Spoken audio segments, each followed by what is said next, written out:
Picture this. A young boy in Maia, a small town in northern Portugal, playing football in the streets with his older brother. No academy, no spotlight, no guarantee of anything. His father had already left for Switzerland to find work. His brother would eventually leave too. The family was holding things together the best they could. That boy had one plan. Just one. Not a backup, not a safety net. Football or nothing. Fast forward to May 2026.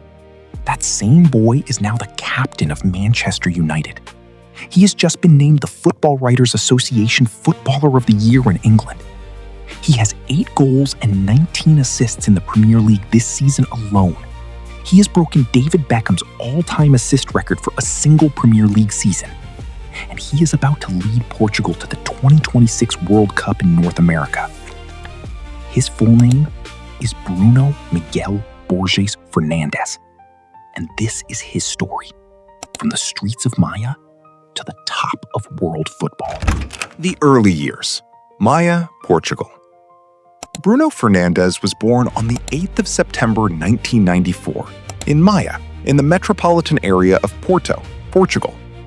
He grew up in a working-class household where football was not just a hobby, it was in the blood.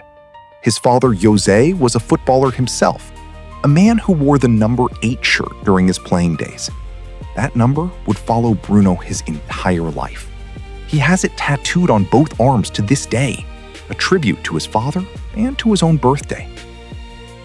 Growing up, Bruno played football on the streets with his older brother Ricardo, who was also a player.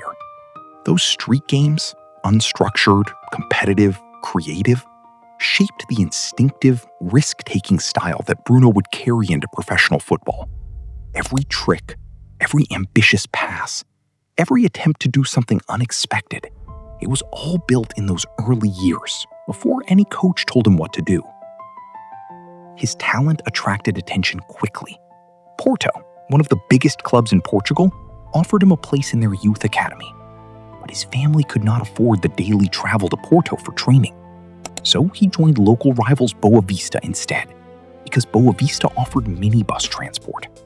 A small, practical decision that changed the direction of his entire career. At Boa Vista, he began as a center back. It was not until he was 15 years old, after a loan to local club Pastelera, that coaches converted him into an attacking midfielder. That switch unlocked everything.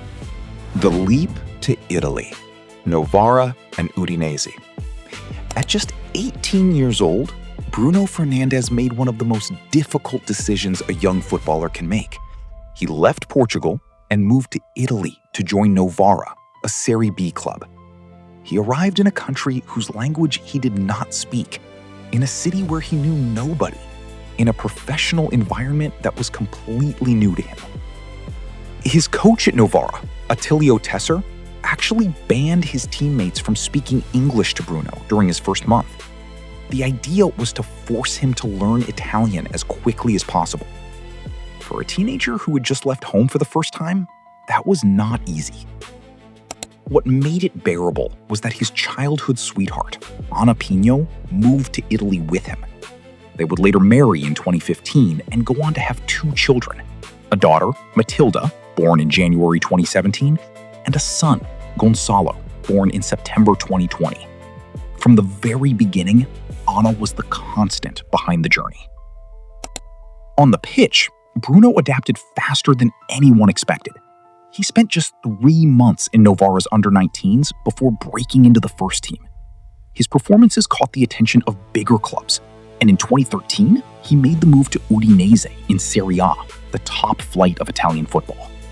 3 years later, in 2016, he moved again to Sampdoria, another Serie A club. 5 years in Italian football. Not at the glamour clubs, not in the spotlight, but developing quietly, absorbing the tactical discipline of Italian football and building the technical foundation that would eventually make him one of the best midfielders in Europe. Sporting CP, where the world noticed. In 2017, Bruno Fernandes returned to Portugal and signed for Sporting CP in Lisbon. And this is where the world truly started paying attention. At Sporting, he was not just a player, he was the player, the engine, the leader, the man everything ran through. In his first season, he was named Primeira Liga Player of the Year. Then he won it again in his second season, back-to-back. In the 2018-19 season, his final year at Sporting, he scored 33 goals across all competitions. 33 goals as a midfielder. That made him not only the highest-scoring midfielder in Portugal, but the highest-scoring midfielder in all of European football that season.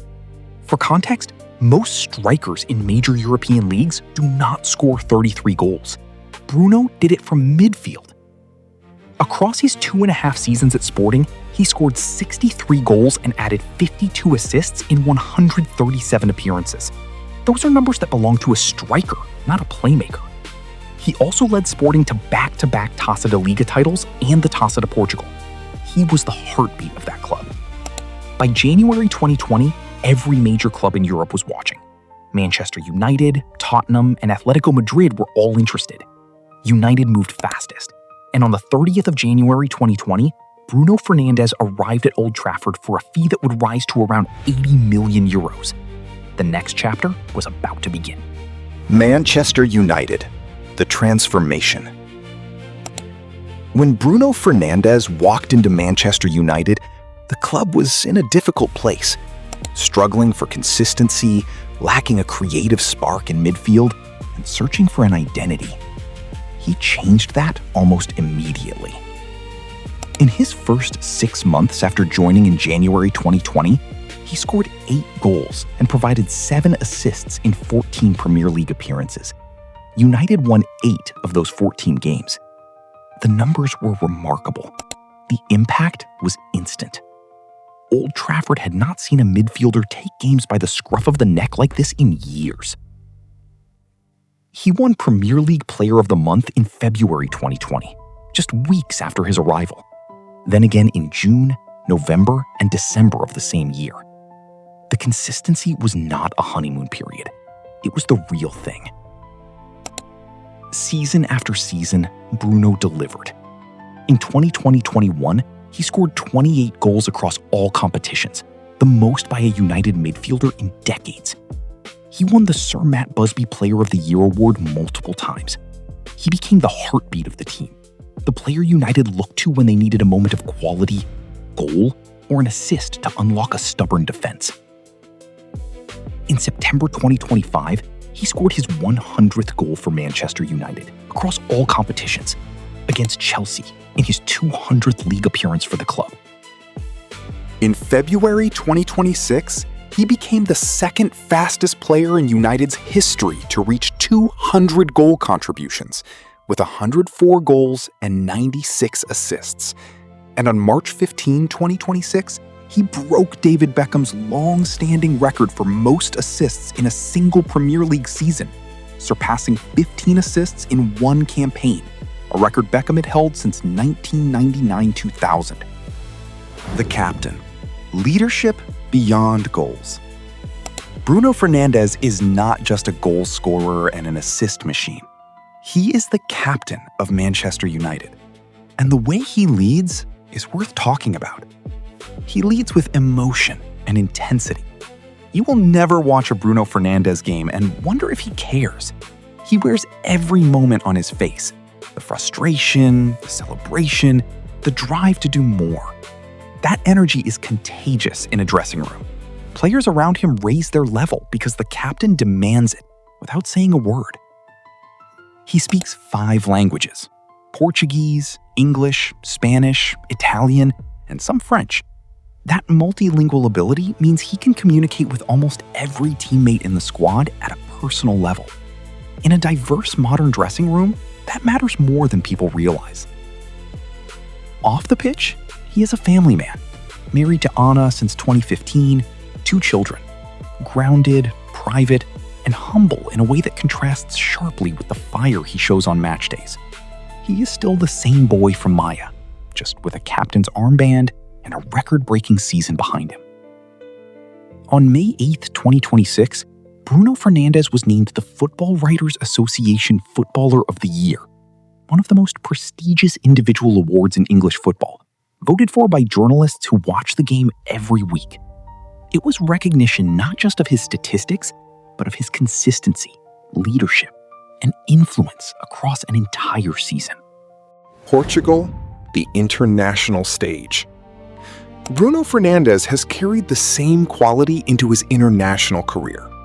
Playing alongside, and now often leading alongside, Cristiano Ronaldo, Bruno has been one of Portugal's most important players in major tournaments.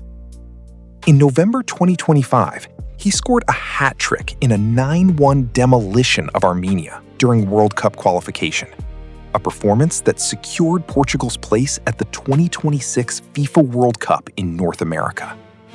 He will go to that tournament as one of Portugal's leaders, carrying the hopes of a nation that has been waiting for its first World Cup title.